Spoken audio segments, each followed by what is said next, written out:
دیکھیے، ایک ہے وطن اور وطن کے بنیاد پر ایک علیحدہ قوم کا تصور، یہ اسلام میں نہیں ہے۔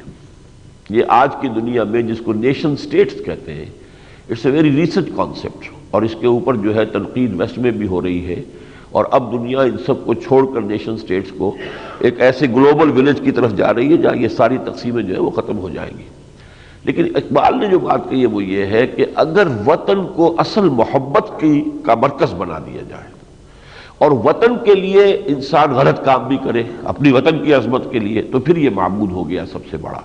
تو نیشنلزم جو آج کی دنیا میں ایک پولیٹیکل تھیوری کی حیثیت سے ہے، نیشنلزم بر بنائے وطن،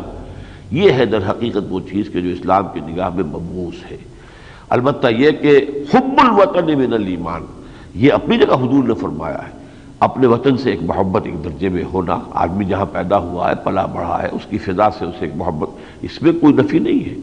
لیکن یہ کہ اس وطنیت کو ایک ایسے نظریے کی حیثیت دے کر کہ پھر اس کے لیے ہر غلط صحیح کام کرنا ہے اور اسی کی عظمت کا راگ الاپنا ہے اور گیت گانے ہیں اور جے ہند اور زمین کی جو ہے کے حوالے سے جو ہے اپنی ایک قائم کرنی ہے شناخت، یہ ٹھیک نہیں۔